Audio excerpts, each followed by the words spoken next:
dunia ini seragam. Semua manusia warna kulitnya, bahasanya dan budayanya sama.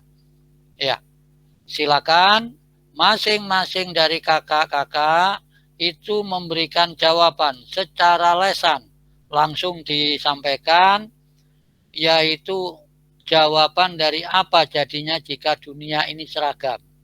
Semua manusia warna kulitnya sama, bahasanya sama, dan budayanya sama.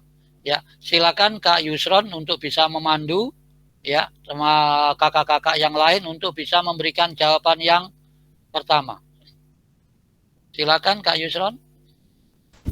Baik, terima kasih Kak Selamat. Menurut saya, apabila semua orang di dunia ini terlahir dengan seragam, baik itu di warna kulit, bahasa maupun budaya, saya kira nantinya dunia ini akan monoton, akan kacau balau. Karena untuk membedakan satu dengan yang lainnya itu akan susah nantinya, Pak. Nantinya, Kak. Terus mungkin nanti bisa-bisa kalau satu manusia dengan yang lain itu sama, sepertinya kita nanti akan menjadi sebuah robot karena tidak ada perbedaan individu. Menurut saya seperti itu, Kak. Baik, selanjutnya siapa Kak Yusron? Bisa di ini? Ya. Baik, terima kasih. Mungkin selanjutnya bisa disambung oleh Kak Ade.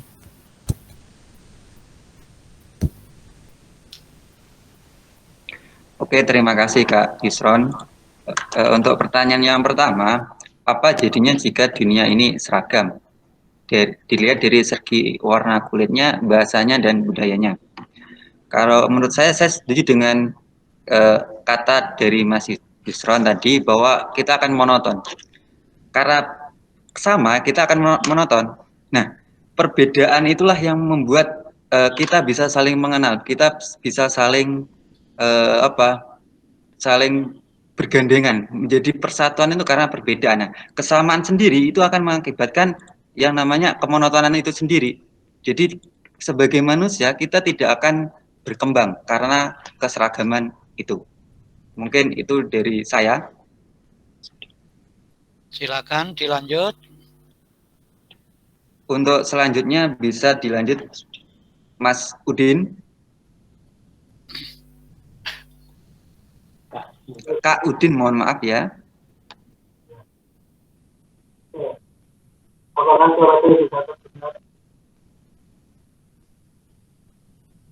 Halo.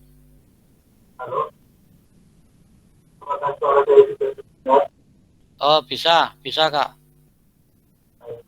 Menurut saya kalau Instagram benar berdasar sebelumnya dan itu sama nanti itu nggak ada keberagaman yang bisa apa ya, kalau seragam ini nggak walaupun kita nggak bisa belajar bagaimana cara menghadapi perbedaan itu kan cepat lempeng-lempeng aja. Baik, silakan bisa dilanjut.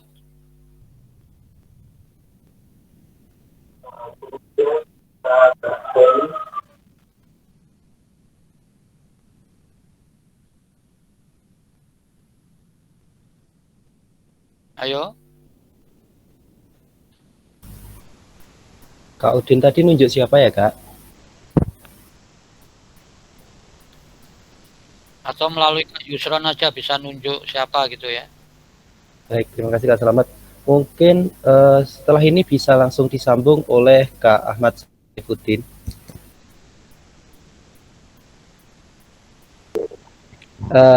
Baik, jika di dunia ini semua manusia sama, jadi maknanya ada sisi positifnya juga ada sisi negatifnya. Kalau sisi negatifnya yang sudah disampaikan oleh teman-teman.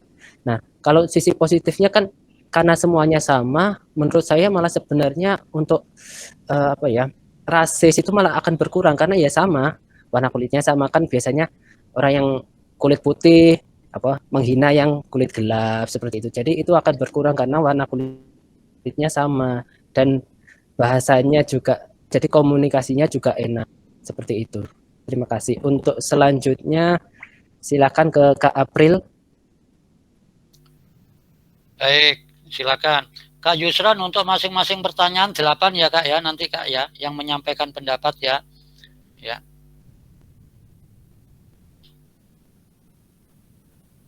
Halo? Iya, Kak. Siapa tadi, Kak April? Atau yang Putri aja?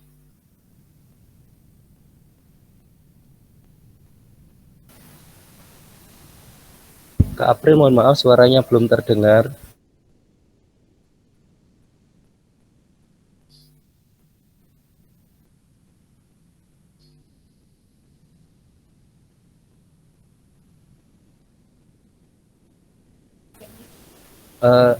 Sepertinya Kak April masih mengalami masih mengalami masalah di mikrofon. Mungkin untuk sekarang bisa dilanjutkan oleh Kak Antika.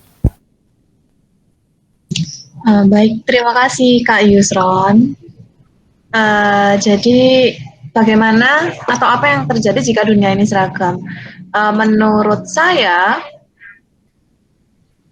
perbedaan itu sendiri dipandang sebagai kekayaan suatu bangsa begitu ya, atau ya kekayaan yang ada di dunia ini. Jadi dengan perbedaan tersebut maka ada ciri khas dari setiap individu. Maka jika hal tersebut tidak ada atau semuanya seragam, maka itu juga akan menghilangkan ciri khas atau ciri khusus dari setiap individu. Terima kasih. Silakan dilanjut. Ya. Ada apa yang penting 8 ya. Satu pertanyaan itu 8. Nanti pertanyaan kedua juga 8, tapi yang lain pertanyaan yang ketiga juga 8 atau menyesuaikan yang hadir ya. Silakan Kak Yusron untuk mandu. Baik. Yang untuk pertama kurang berapa itu? Baik, terima kasih Kak Selamat. Tadi sepertinya sudah ada 5 orang. Ya. Masih kurang 3 ya berarti. Mungkin setelah ini bisa dilanjutkan oleh Kak Bella.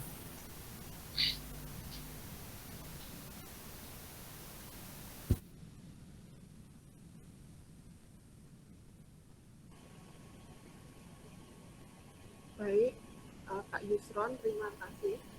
Menurut saya, yang pertanyaan kedua itu, apakah saya terpikir untuk dilahirkan kembali sebagai bangsa lain? Jawaban saya tidak, karena menurut saya Indonesia itu secara daerah sudah sangat baik dan aman, nyaman, dan tentram. Begitu pula dengan warga-warga ini. Saya kembalikan ke Kak Yusron. Baik, terima kasih Kak Bella. Mungkin sudah 6 pertanyaan, jawaban yang ke-7 bisa disampaikan oleh Kak Dia. Silahkan Kak Dia.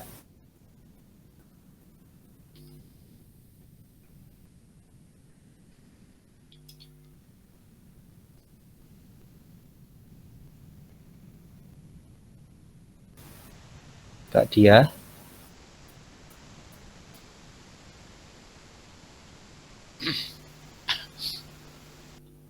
Oke, kalau sepertinya Kak Dia juga masih atau ada kendala. Ini Kak Yusron, cukup ya, ada 6 ya Kak ya. Baik. Ya, sudah. Nah, sekarang pertanyaan pemantik yang kedua.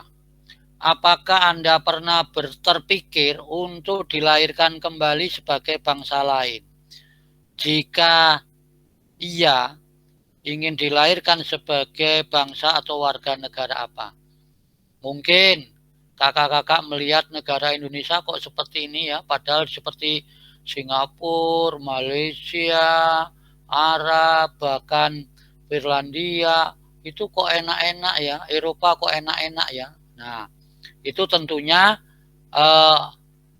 ada kemungkinan, ada bayangan yang seperti itu. Maka pertanyaan, apabila Anda pernah terpikir untuk dilahirkan kembali sebagai bangsa lain, jika iya, ingin dilahirkan sebagai bangsa atau warga negara apa? Jika iya, ya silakan Kak Yusron untuk mandu. Yang belum ya, yang belum. Terima kasih Kak Selamat.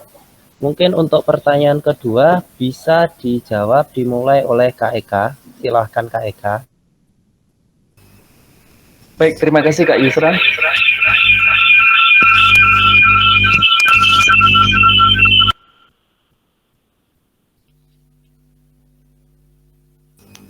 Ya, baik. Apakah pernah terpikir ya untuk terlahir dari bangsa lain?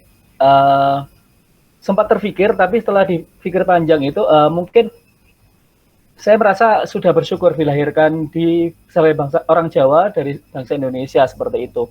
Jadi belum tentu ketika saya dilahirkan dari bangsa lain itu menjadi lebih baik seperti pemikiran saya.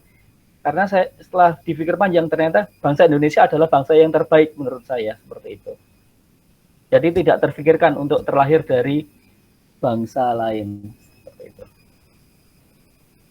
Baik, terima kasih. Silakan lanjut. Oke, terima kasih Kak Eka. Mungkin selanjutnya bisa disambung oleh Kak Esti. Silakan Kak Esti. Terima kasih. Kalau menurut saya tidak pernah terpikir untuk dilahirkan kembali sebagai bangsa lain. Ya, sudah cukup bangga sebagai bangsa Indonesia. Karena apa? Di Indonesia sendiri terdapat berbagai keberagaman yang itu dapat membuat kita saling bertumbuh, saling belajar, saling mengenal satu sama lain. Dan itu sudah membuat saya bangga dilahirkan di Indonesia. Terima kasih. Lanjut. Oke, terima kasih Kak Esti. Mungkin selanjutnya bisa disambung oleh Kak Feni. Kak Feni, silahkan Kak Feni. Ya, dulu waktu kecil mungkin saya sempat terpikir pengen ada di negara lain karena yang disajikan guru SD saya itu bilang kalau banyak negara maju di dunia, sehingga saya sempat pengen di negara tersebut. Namun makin ke sini saya merasa bahwa ternyata lahir di Indonesia itu merupakan sebuah anugerah dari Tuhan yang diberikan kepada saya karena saya bisa memaksimalkan hati dan menggunakan hati dan pikiran saya dengan baik untuk mengenali sebuah perbedaan dan menghargai perbedaan tersebut. Terima kasih. Satu lagi, mungkin Oke. satu lagi. Baik, terima kasih Kak Feni. Mungkin yang satu lagi terakhir Kak Indrasari. Kak Nia, silakan Kak Nia. Oke, baik. Terima kasih Kak Yusron. Kalau saya sendiri, sampai saat ini saya belum pernah berpikir untuk dilahirkan kembali. Dan saya juga cukup bangga menjadi lahir di negara ya, karena Indonesia memiliki keragaman budaya yang nantinya akan memperkaya bangsa Indonesia itu sendiri. Terima kasih Kak Yusron. Baik, terima kasih kakak-kakak semuanya. Pertanyaan terakhir, yaitu ini yang ada di slide ini. Menurut Anda, apakah dunia saat ini damai-damai saja? Silakan. Mohon maaf saya banyak mengganggu Kak Yusron supaya lebih enak memandu. Silakan. Baik, terima kasih Kak Selamat. Tidak apa-apa. Mungkin untuk yang pertama bisa dijawab oleh Kak Ita Purwinda. Silahkan Kak Ita.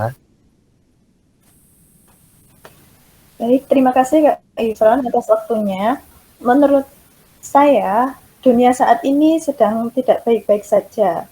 Banyak berita-berita tentang penindasan terhadap sesama kaum muslimin di negara lain. Terus terakhir itu juga ada diskriminasi terhadap kaum muslimin dengan membakar Al-Quran. Gitu. Jadi menurut saya dunia sekarang tidak baik-baik saja. Terima kasih. Baik, terima kasih Kak Ita. Selanjutnya mungkin bisa disambung oleh Kak Laventina. Silakan Kak Laventina. Baik, terima kasih Kak Yusron. Menurut saya dunia saat ini sedang tidak baik-baik saja.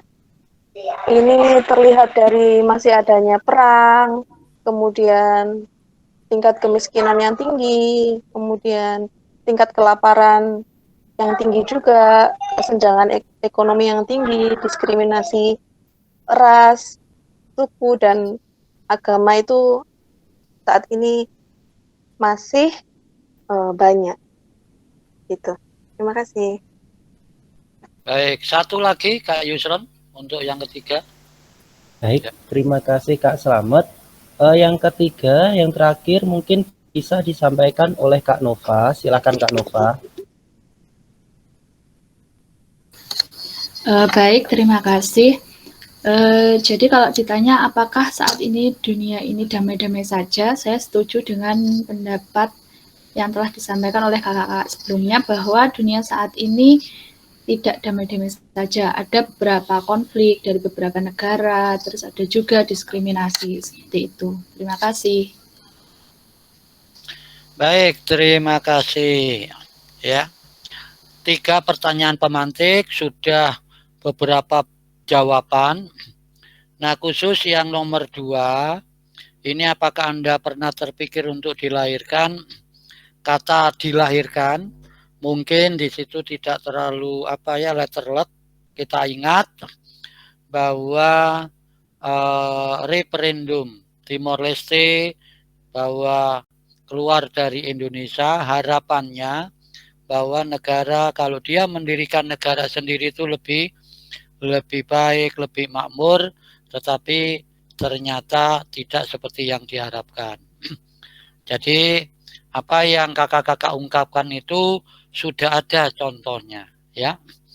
Jadi terima kasih. Sekarang kita lanjutkan, yaitu, nah ini biasanya migrasi itu kalau di Indonesia kan transmigrasi, sekarang juga sudah mulai digalakkan, tapi kalau nasional internasional itu adalah migrasi, ya.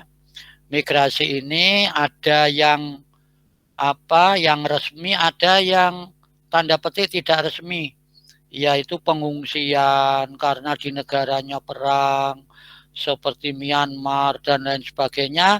Itu perpindahan dari satu negara ke negara lain, ya. Itu ada yang resmi, bahkan ada istilah manusia perahu saking takutnya dengan negara asal maupun yang dituju, ya. Nah, ini yang ada di slide ini, sejak dahulu kala manusia bermigrasi dari tempat awalnya menuju tempat baru untuk mencari kehidupan yang lebih baik, ya.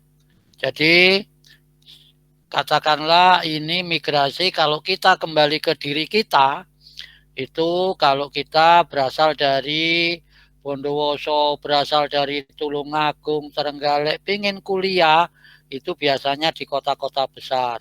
Itu kita yaitu bermigrasi, berpindah, ya. Itu tujuannya untuk mencari hal-hal yang lebih baik dari yang sebelumnya, ya. Itu ini nanti ada ini. Nah, terus selama berabad-abad manusia dari berbagai ras dan bangsa hidup berdampingan dengan damai. Ini tentunya tidak semuanya karena sekarang masih ada rasisme, ya, kulit hitam, kulit putih, baik kelompok minoritas dan lain sebagainya, ya. Ini kita di lapangan juga ada contoh, misalkan di suatu wilayah tertentu orang mau bangun gereja juga ditolak, orang mau bangun masjid juga ditolak. Nah, ini yang tolak belakang, yaitu dengan harapan kita semua, ya. Kalau mungkin di wilayah saudara itu, kalau kemarin pada saat saya sempatkan ke Bali dan mampir itu di suatu daerah, ada 5 tempat peribadatan itu di satu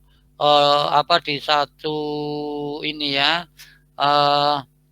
area, sehingga betul-betul yaitu umat beragama itu berdampingan dengan damai. Itu kalau di wilayah yang ada seperti itu, ya. Selanjutnya. Nah, ini aktivitas, ini permainan.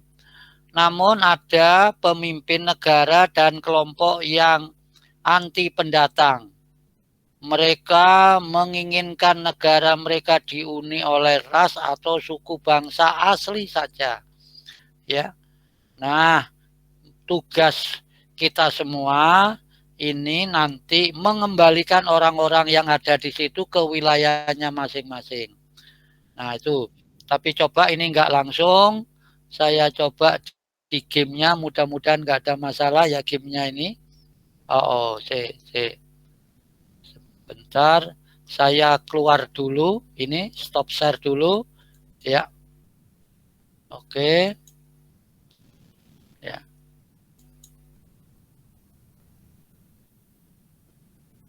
Mana ya?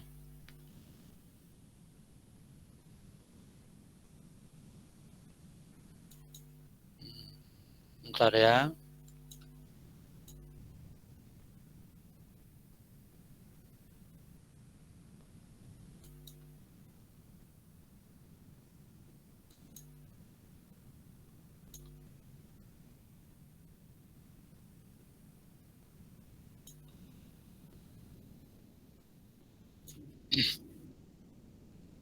Oh.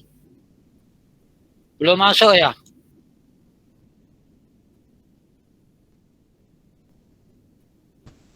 Sudah, Kak. Gambarnya sudah? Sudah, Kak. Oh, di saya belum ya. Oh, ini. Ya. Sudah, Pak. Sudah ya, ada tulisan dunia yang berwarna ya. Benar ya? Ya. Oke, kita mulai. Nah, sekarang di sini ada gambar. Ini dipulangkan kemana ini?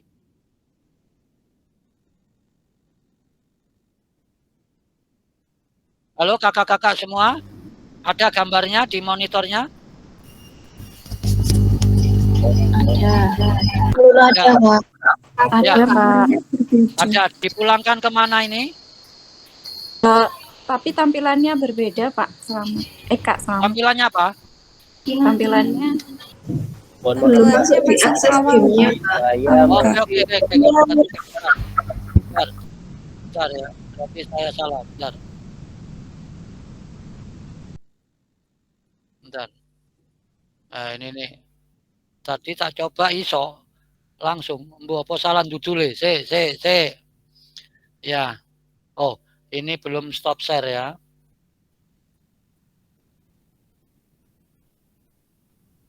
Sebentar ya. Ini yang mana ini? Oh. Bentar.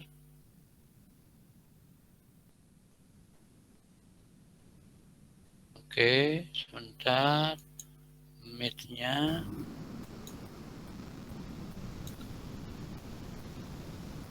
Mohon maaf sebelumnya, Kak Selamat.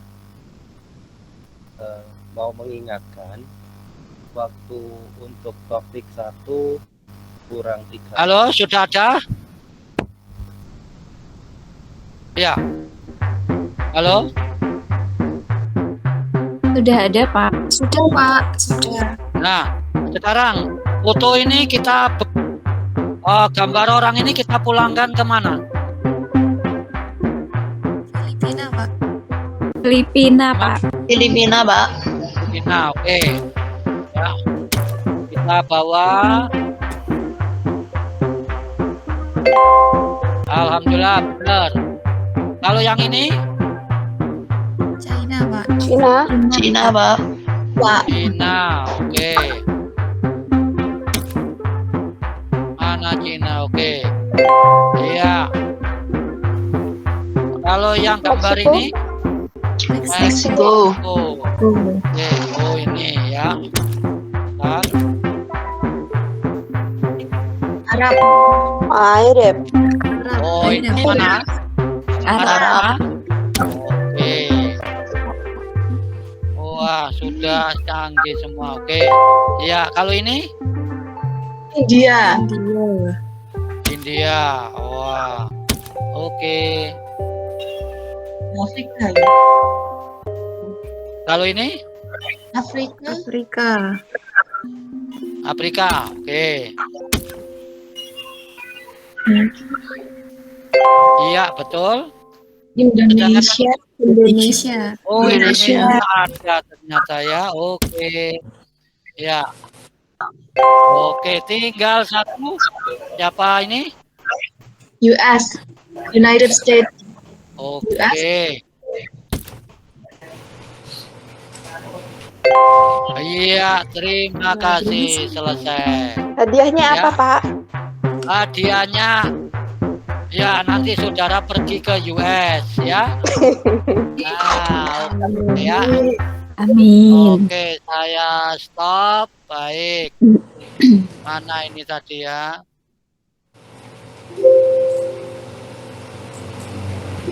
Loh, burung tak patah ini.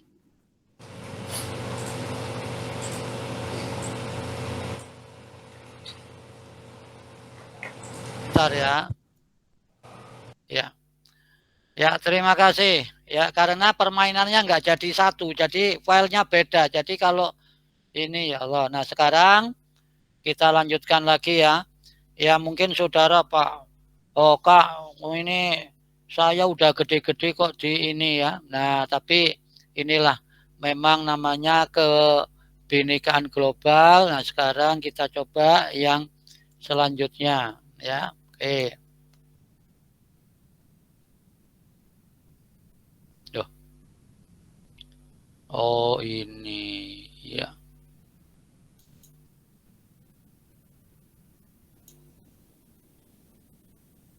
Oke, sekarang kita lanjut.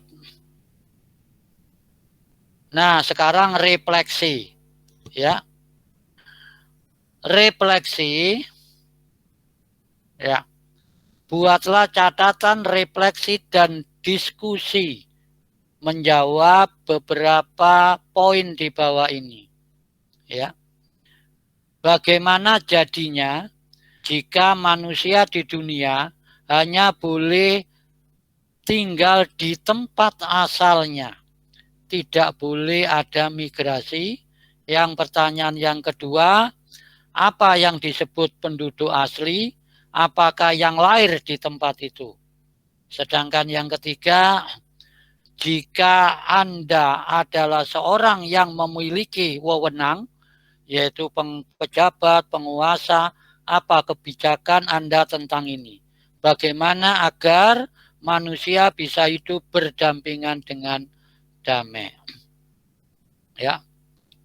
Oke, di sini dan diskusi menjawab ini ya. Kalau diskusi nggak selesai. Nah, sekarang saya mohon bantuan Kak Yusron yang belum menjawab pertanyaan pemantik tadi untuk bisa menjawab ini. Yang pertama, ya mungkin 2 orang ya cukup ya.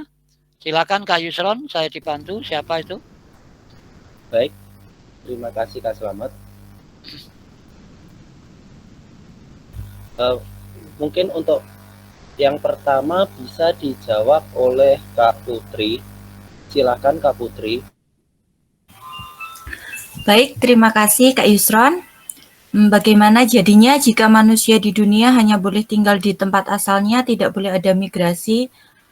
Menurut saya nanti jika hanya boleh tinggal di tempat asalnya, dia tidak akan mempunyai pengalaman untuk melihat bagaimana perbedaan dari masing-masing orang agar dapat menyatukan semua perbedaan itu. Terima kasih. Lanjut. Baik, terima kasih Kak Putri. Untuk yang terakhir mungkin bisa dijawab. Untuk yang kedua bisa dijawab oleh Kak Sri Susanti. Silakan Kak Sri Susanti.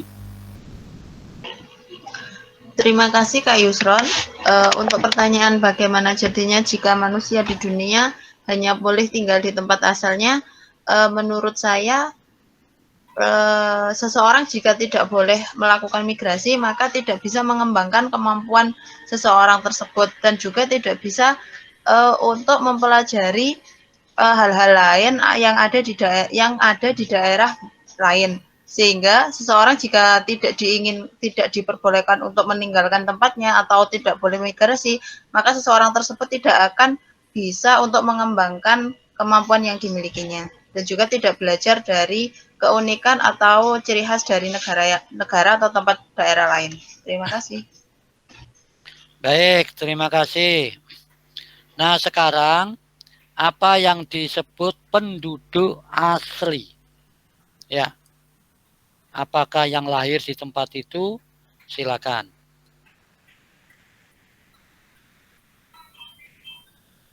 Baik, terima kasih Kak Selamat.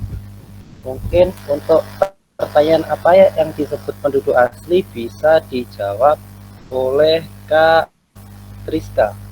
Silakan Kak Triska. Baik, yang disebut sebagai penduduk asli itu sebenarnya dari aturan hukumnya itu sudah ada, yaitu bisa saja orang yang memang dari KTP-nya dia tinggal di situ, dan ada orang yang memang karena lahir di situ, itu bisa saja disebut sebagai penduduk asli tempat tersebut. Terima kasih. Satu lagi. Baik, terima kasih Kak Triska. Mungkin selanjutnya bisa dijawab oleh Kak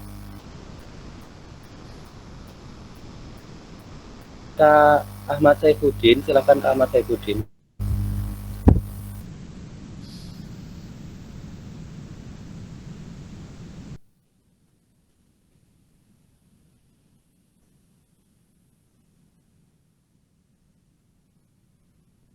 Halo.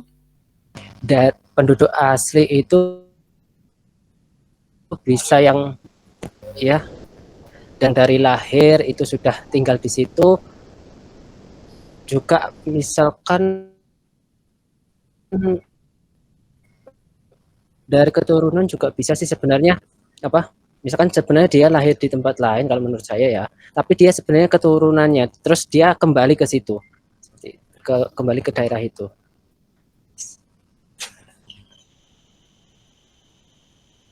Baik, selanjutnya yang ketiga.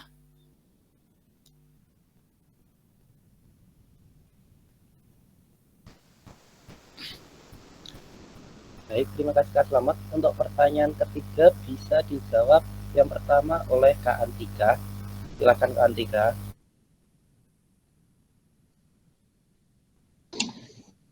Baik, terima kasih. Untuk pertanyaan ketiga adalah jika Anda adalah seorang yang memiliki wewenang atau kebijakan Anda tentang ini, bagaimana agar manusia bisa hidup berdampingan? Oke, jika saya adalah seseorang yang memiliki wewenang, maka saya akan memperbolehkan orang untuk tidak hanya mendiami tempat asalnya. Jadi mereka memiliki kebebasan untuk memilih tempat di mana mereka mau tinggal atau mau hidup. Tujuannya agar mereka bisa menjadi manusia yang berkembang dan mengoptimalkan kemampuan diri mereka. Terima kasih. Baik, satu lagi. Baik, terima kasih disampaikan untuk Kak Antika. Satu lagi mungkin bisa Kak Tia Wahyu. Silakan Kak Tia.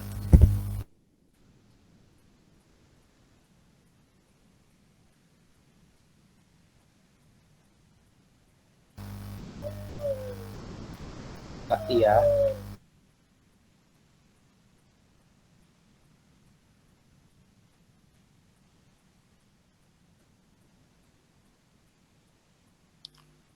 Halo, satu lagi yang lain kalau memang terkendala sinyal. Baik, sepertinya sinyalnya sedang susah ya Kak. Mungkin bisa untuk Kak Eka. Silakan Kak Eka. Oke, baik, terima kasih Kak. Jika saya ini ya memiliki wewenang untuk itu, mungkin wewenangnya adalah memperbolehkan atau memberi izin untuk migrasi, karena setiap daerah pasti punya kekurangan yang harus ini. Setiap daerah kan pasti punya kekurangan dan daerah lain itu saling mengisi. Nah, seperti itu. Jadi imigrasi itu memang dibutuhkan. asalkan selama migrasi itu tidak mengganggu keberagaman yang ada di daerah yang dituju tadi. Nah, seperti itu. Jadi, hidup berdampingan itu sangat diperlukan sekali untuk saling mengisi, melengkapi, dan saling membangun. Seperti itu. Baik, terima kasih. Terima kasih kakak-kakak semuanya. Jadi untuk refleksi 3 pertanyaan ini, kalau kita telusuri ke negara kita, itu masing-masing sudah ada contohnya. Dan itu menjadi pemikiran kita. Contoh dari pertanyaan yang ketiga. Ini mungkin kakak-kakak masih ingat beberapa tahun yang lalu terjadi peristiwa yang memilukan, yang menyita banyak perhatian bahkan sampai secara nasional, yaitu keberadaan suku Madura di Sampit. Ya. Sampai terjadi seperti itu. Ya. Makanya kita memang harus benar-benar bisa memahami, kita bisa berdampingan tanpa merusak tatanan atau kearifan lokal yang ada di daerah masing-masing. Baik, terima kasih kakak-kakak semuanya. Kita lanjut, yaitu berikutnya. Nah, ini ada konsep. Kita satu kesatuan yang berbeda. Nah, ini konsepnya. Dengan alat tes DNA, kita akan sadar bahwa ternyata di darah kita ada unsur beragam bangsa. Video ini menyadarkan bahwa kita tidak ada ras yang 100% murni. Semua adalah gabungan dari berbagai bangsa, dan pada akhirnya kita akan terhubung pada sumber yang sama. Kita ikutin video ini, mudah-mudahan bisa ini ya.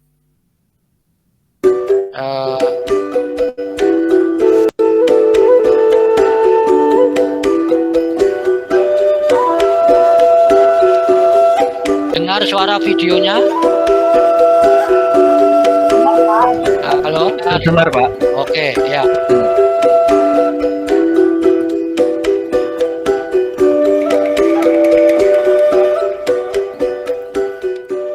Ternyata presentasi gen Timur Tengahnya itu hanya 3,4%. Bahkan gen Asia Timur atau Tiongkoknya itu lebih besar, 4,19%. Jadi ini mengejutkan buat saya. Ada 1,8% dari DNA saya itu kayak etnis Mesoamerican sama Anda. Kirain Melayu gitu ya. Lucu juga ya, ternyata ada Vietnam gitu. Oh, mungkin karena mungkin karena itu juga aku senang banget masakan Vietnam. Dari Arab.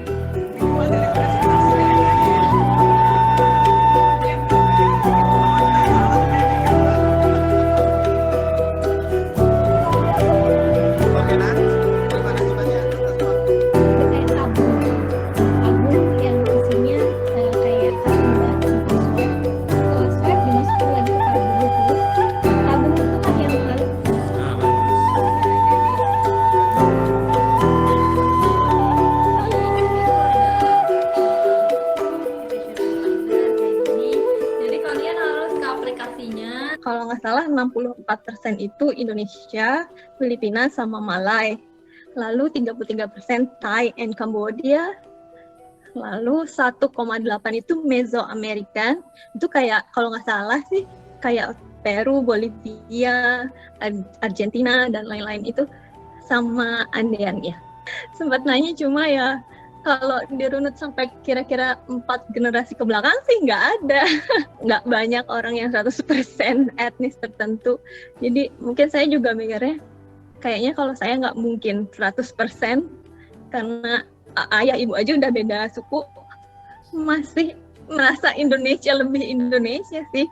Cuma ya itu karena setelah tahu mungkin jadi merasa kayak mungkin untuk orang-orang apalagi yang kalau sering baca berita atau dengar soal rasis atau apa, sedangkan mungkin hampir seluruh manusia itu ada etnis-etnis lain di dalam DNA-nya. Jadi kayak seharusnya nggak ada lagi kayak gitu. Saya orang Indonesia gitu kan, itu sebuah konstruksi yang administratif, yang karena dunia itu harus ada negara, harus ada pendataan administrasi, ya disitulah kita kayak harus gitu loh, harus mengidentifikasi diri kita itu siapa gitu loh, dan itu kan merujuk pada sebuah bentukan, sebuah konstruksi yang kita bikin sendiri, yang manusia bikin sendiri, geografis, secara demografis gitu loh, aku ini siapa. Kebetulan mungkin karena perjalanan nenek moyangku, ya aku nemploknya di wilayah yang sekarang dinamai dengan Indonesia, Nusantara gitu loh. Itu aja, dan ya kita manusia gitu loh, yang sama-sama punya rumah di bumi ini. Jadi kalau dari sisi keturunan sebetulnya memang yang kuat atau yang dekat dan lekat dengan garis keturunan dan darah saya itu sebetulnya dari Hadramut, dari Yaman. Tapi ternyata tes DNA-nya menunjukkan gen Timur Tengahnya 3,4%, jadi lebih Cina dari Arab sesungguhnya. Ternyata ada 10 percampuran DNA, 10 nenek moyang dari beragam buyut. Menurut saya itu sesuatu yang memang menunjukkan kita memang tidak bisa dipinpoint hanya dengan satu asal atau satu tanah saja begitu ya. Kita adalah apa yang kita pilih untuk kita menjadi.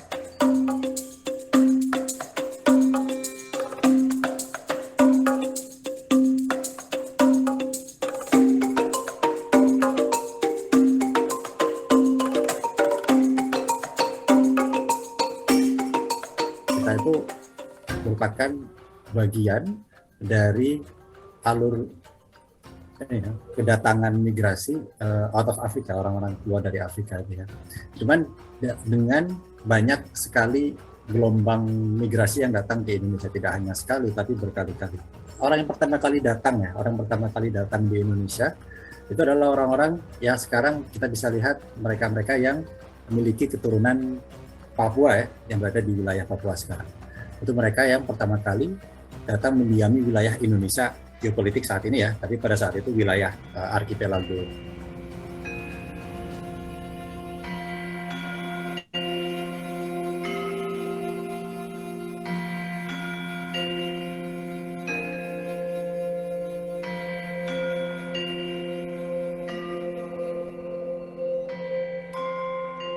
Gelombang terakhir itu adalah pada masa historical, pada masa sejarah, itu orang-orang yang ini ya, trader ya, yang dari Cina, yang dari Middle East, dari Arab, dari India, yang sekarang jejak genetiknya sangat jelas ada di bisa kita lihat di populasi-populasi yang ada di Indonesia.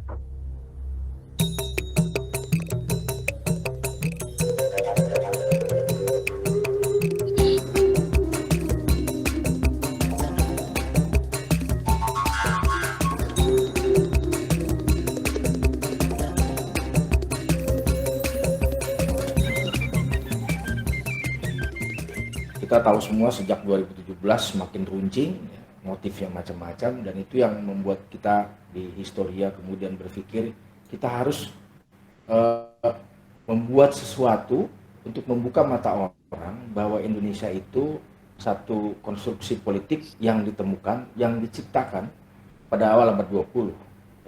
Sehingga istilah asli, tidak asli, pribumi, non-pribumi itu tidak bisa lagi berlaku, melainkan seorang individu warga negara Republik Indonesia itu diakui karena status hukum dia memang warga Republik Indonesia, warga negara Republik Indonesia.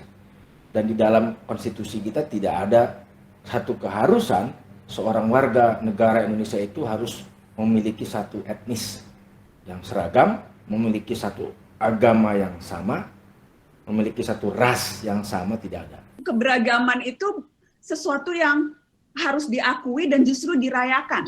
Saya merasa sekarang tendensi orang melihat keragaman atau perbedaan sebagai sesuatu yang menakutkan dan kemudian disembunyikan dan khawatir justru akan menjadi pemicu keretakan. Justru menurut saya we have to celebrate keberagaman itu. dengan cara ya memang membicarakan ini secara terbuka, melakukan berbagai eksperimen seperti apa yang dilakukan tes DNA itu untuk lagi-lagi membuktikan premis betapa beragamnya kita dan tidak ada satu yang bisa mengklaim sebagai orang Indonesia asli begitu ya. Itu untuk menunjukkan dan membuktikan premis betapa kita orang yang begitu berbeda-beda. Dan sekali lagi memperkuat keyakinan bahwa Indonesia itu bukan soal garis keturunan atau dari mana kita berasal. Yang menjadikan kita Indonesia adalah niat dan upaya bersama untuk membuat negeri ini bisa menjadi rumah untuk semua.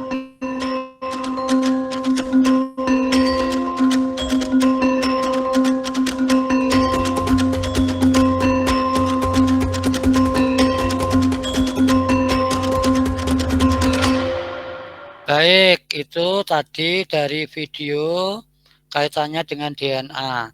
Nanti kakak-kakak semuanya kalau tertarik bisa tes DNA sehingga akan apakah benar orang Indonesia asli atau kemungkinan ada campuran ya, itu nanti bisa ini ya.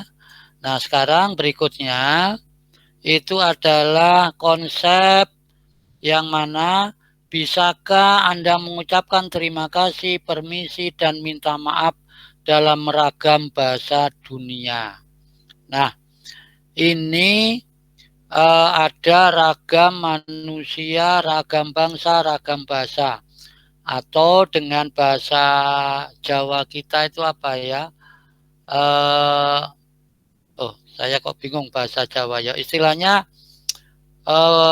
masing-masing desa punya tata cara sendiri ya. Jadi istilahnya ada apa ini? Sebuah simbol atau gestur bisa memiliki makna yang berbeda. Seperti yang ini, gambar ini, kalau Amerika oke, Brasil yaitu hinaan, Inggris oke, Rusia itu kosong, Jepang itu adalah uang.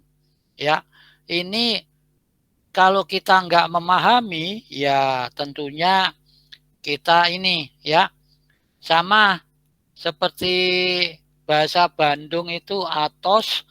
Itu sudah. Kalau di sini kan enggak, ya.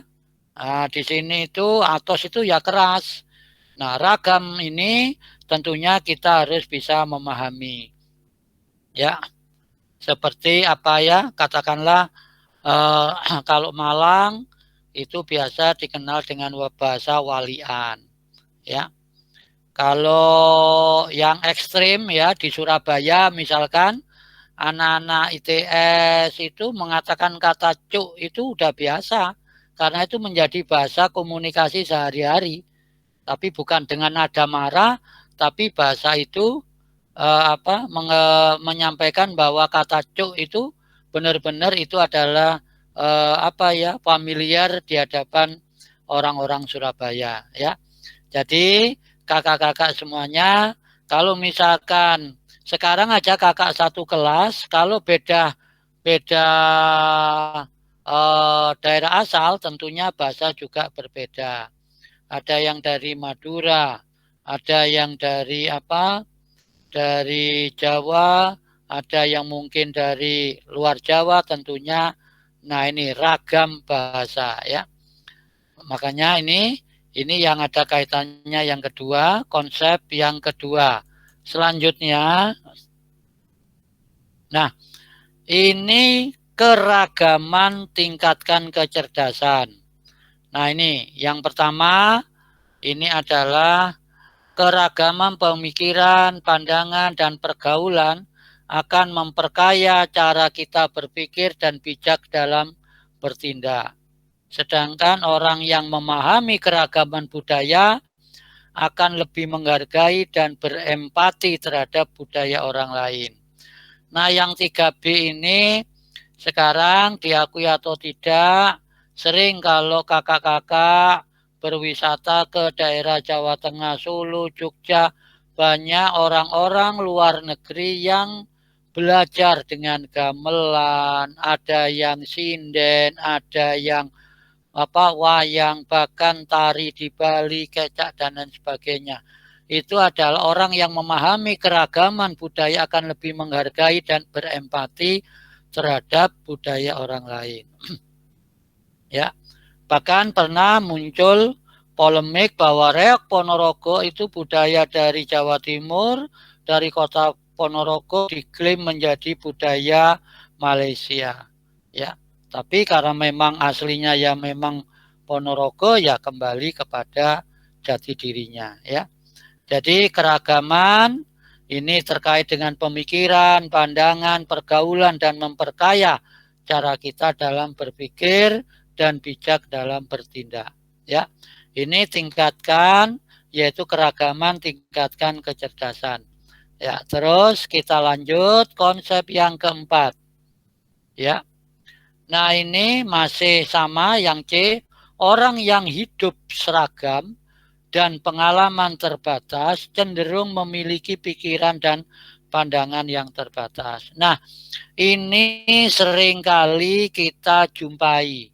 Contohnya misalkan, ya, kalau kakak-kakak katakanlah itu kalau di PPG itu kelas A misalkan, ya, ini contoh, kelas B, kelas C, begitu diajak rekreasi, nanti warga kelas A ya kumpulnya dengan kelas A, jarang yang mau berbaur. Itu yang sering kita hadapi, ya. Jadi teman satu kelasnya kemana-mana juga di situ, ya. Orang yang hidup seragam dan pengalaman terbatas cenderung memiliki ini. Nah, ini ada contoh video. Mudah-mudahan ini memberikan inspirasi pada kita, ya. Ini adalah cerita dua orang sahabat, Ijul dan Ijal. Di sekolahnya, mereka terkenal sebagai siswa cerdas berprestasi. Bedanya, Ijul lebih suka bergaul hanya dengan orang yang sama dengannya. Sementara Ijal pergaulannya luas dengan teman yang beragam. Ijul lebih suka berkumpul dengan orang dari suku yang sama. Karena bahasa dan budayanya nggak beda, jadi nggak ribet. Sementara teman Ijal beragam suku bangsanya. Meski kadang ada salah paham bahasa dan budaya, tapi Ijal bisa mengambil pelajaran darinya. Ijul tak mau berteman yang beda agama karena punya banyak prasangka. Kalau Ijal berteman dengan orang dari beragam agama. Dari sana, Ijal jadi belajar menghargai sambil tetap meyakini agama sendiri. Urusan hobi, Ijul cuma asik dengan komunitasnya sendiri. Kalau Ijal senang kolaborasi, berbagai komunitas dia ikuti. Saat kuliah, Ijul tak kemana-mana. Sementara Ijal mendapat kesempatan pertukaran mahasiswa ke berbagai negara. Dengan lingkungan yang terbatas, Ijul nggak mudah menemukan pekerjaan yang pas. Sementara Ijal punya network yang luas, sehingga tak sulit menemukan pekerjaan yang sesuai passionnya. Saat reuni, Ijul dan Ijal bertemu kembali. Dua orang sahabat yang dulu sama-sama siswa berprestasi, kini sudah jadi dua pribadi yang berbeda. Saat ngobrol, Ijul cenderung berpikir sempit, sementara Ijal terlihat berwawasan luas dan terbuka. Pembicaraan Ijul lebih banyak keraguan dan penghakiman, sementara Ijal penuh keyakinan dan penghargaan. Dari cerita tadi, kira-kira kamu termasuk tipe Ijul atau Ijal? Dari survei PISGEN, ternyata pelajar lebih cenderung bergaul dengan kelompok yang memiliki kesamaan. Ini nggak salah, karena itu memang lebih nyaman. Tapi kalau kamu mau sukses, berwawasan luas, cobalah keluar dari zona nyaman. Pengalaman luas tentang perbedaan dan keragaman menentukan tingkat literasi antar budaya atau intercultural literacy. Literasi ini jadi satu faktor penting yang menentukan kecerdasan yang disebut EID. Meski Ijal dan Ijul sama-sama berprestasi secara akademik, tapi yang membedakan nasib mereka adalah Ijal punya kecerdasan antar budaya yang lebih tinggi dari Ijul. Jadi, kalau kamu mau sukses, gak cukup dengan cerdas akademik, tapi kamu harus berani bersikap terbuka, bergaul dengan orang yang berbeda. Dengan begitu, kamu layak menjadi warga dunia.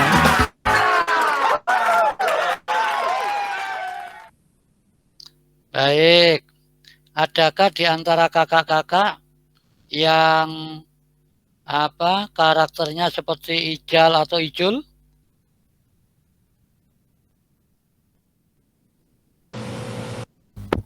Halo? Ijul, Pak. Oh, hijau. Ada, Pak. Ada yang hijau? Nggak ada. Semuanya hijau ya. Ijul, Pak. Sepertinya Ya. hijau. Iya, Kak. pokoknya sing dipilih sing apik ngono ya. Oke ya. Oke ya, selanjutnya ya. Oke. Ya. Konsep keempat itu kerentanan ya. Separuh responden di banyak negara merasa terancam oleh para pendatang, kaum migran ya. Ini ternyata tidak hanya di negara luar negeri tapi di Indonesia pun juga sama ya. Karena apa? Pendatang itu biasanya lebih kuat, lebih gigih daripada penduduk setempat. Ya, karena kalau pendatang kalau tidak giat, tidak ekstra, tidak benar-benar kerja, maka dia cari makan atau dapat makan dari mana. Beda kalau di daerah asalnya. Jadi hampir semuanya, jadi kerentanan itu muncul, ya. Kerentanan muncul itu karena ya pendatang itu dapat dikatakan lebih sukses, ya. Itu meskipun kadangkala ada yang sebaliknya. Contoh transmigrasi, ya, lahan yang tidak produktif dibiarkan, tapi begitu didatangi oleh orang yang mau merubah nasib ke daerah trans, maka dengan kerja keras dia berhasil merubah wilayah itu. Ya, sehingga penduduk setempat akhirnya tergeser. Nah, itu ya. Jadi ini kerentanan-kerentanan tentunya kita semuanya ya harus bisa bersikap bijak, tentu mengedepankan kearifan lokal. Ya. Selanjutnya yaitu adalah masih kerentanan. Nah ini, di Amerika Serikat terjadi peningkatan tindakan intoleran, seperti kasus diskriminasi terhadap warna kulit hitam dan kekerasan terhadap warga keturunan Asia. Ini kalau di lingkungan sekolah apa ada? Ada beberapa waktu yang lalu itu pernah terjadi yang sempat muncul di medsos terkait dengan pemilihan ketua OSIS. Nah, itu harus mengerucut ke agama tertentu. Ya, itu ya. Itu yang menyebabkan intoleran. Bahkan Mas Menteri sendiri sudah mewanti-wanti, yaitu bahkan dengan keras akan melakukan tindakan yang sesuai dengan ruang lingkup dia sebagai pejabat di lingkungan pendidikan dan kebudayaan kalau dikaitkan dengan intoleran, ya, intoleran, ya itu ya. Jadi kadangkala misalkan pemaksaan pemakaian jilbab, ada yang tidak boleh pakai jilbab dan lain sebagainya, itu kita memang tidak bisa memaksakan, dikembalikan kepada yang bersangkutan. Jadi kalau di negara luar seperti ada rasisme itu sudah biasa itu ya. Di Indonesia pun mungkin istilahnya tidak seperti itu. Ya. Tidak seperti itu. Ya. Tetapi intolerannya itu baik dalam kaitannya melaksanakan ibadah, budaya dan lain sebagainya. Itu di kita ya. Baik, terima kasih. Ini yang konsep keempat. Selanjutnya ya ini masih ada kerentanan lagi. Nah, ini sudah nggak asing lagi lah ini ya. Ratusan ribu orang Rohingya meninggalkan negara untuk menyelamatkan diri dari serangan ekstrim Buddha yang didukung pasukan keamanan Myanmar. Ya, ini alhamdulillah kita bersyukur di negara kita tidak ada seperti ini. Ya, tidak ada seperti ini, luar biasa. Ya, makanya Saya nggak ingat omongannya presiden kita, kalau suku bangsa kita ada berapa ratus, terus bahasa dan lain sebagainya, luar biasa ya. Tetapi kita masih tetap menjadi NKRI. Bahkan secara vulgar, terang-terangan sudah ada doktrin, apakah mutu atau NKRI harga mati. Nah itu ya, ini untuk semata-mata untuk menghindari seperti serangan-serangan yang ya kaitannya dengan sukuisme, budayaisme, agamaisme dan lain sebagainya. Ya. Nah ini mungkin di topik 1 yang terakhir, kunci sukses. Ada 5, penyelesaian masalah inovatif. Ya, penyelesaian masalah inovatif. Ini ya, ini nanti saudara bisa saudara lihat ya, apa saja penyelesaian masalah inovatif.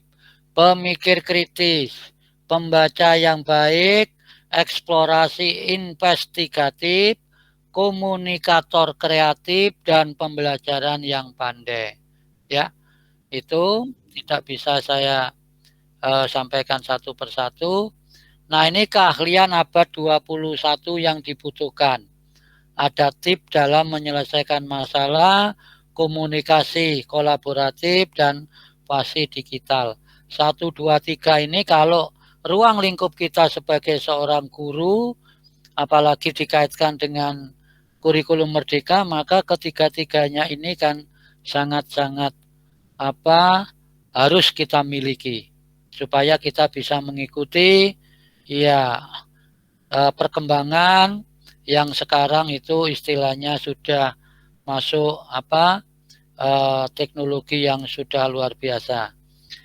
Nah, berikutnya ini aplikasi belajar toleransi dari berbagai negara. Ini kalau ini cari teman dari negara lain untuk mendiskusikan hal-hal di bawah ini. Gunakan salah satu aplikasi global chat. Apakah dia penduduk asli? Bagaimana dia melihat pendatang? Bagaimana orang yang beragam bangsa, budaya, dan agama hidup di negaranya? Ini kalau saudara punya teman yang beda dengan negara kewargaan dengan kita. Ya. Kalau dulu mungkin di luar kampus, tapi sekarang kan kampus itu ada mahasiswa asing yang kuliah di UM. Atau kalau saudara misalkan yang daerah Probolinggo, mungkin saudara itu wisata di Bromo, ada warga asing yang menikmati wisata, bisa saudara tanya kalau bisa pakai bahasa Inggris. Jangan sampai nanti saudara dari Probolinggo yang notabene bahasa Madura ditanya pakai bahasa Madura, ya bingung dia itu ya. Nah, ini belajar toleransi dari berbagai negara ya. Kalau saudara pernah ke Bali ya, terlihat pro dan kontra. Yang umum itu adalah Pantai Kuta, itu kan jadi jujukan orang bule-bule atau turis asing karena dia berjemur dengan pakaian bikini, dia merasa bebas. Menurut pikiran mereka, dia itu bahwa wilayah atau warga Bali memberikan toleransi. Ya. Jadi makanya dia berjemur, bahkan sekarang ada di Lombok, di Gili Trawangan, itu mereka banyak yang ke sana karena dia memandang bahwa warga setempat memberikan toleransi untuk memberikan ekspresi dari yaitu pakaian dan lain sebagainya. Ya, itu kakak-kakak semuanya dari topik 1. Ya. Nah, sekarang topik 2, kebinekaan negeri ya, kebinekaan Indonesia, negeri penuh harmoni. Ya, sebelum dimulai saya mohon izin istirahat 5 menit. Sekarang pukul 8.55, nanti dimulai pukul 09.00. Saya tak minum dulu ya. Baik,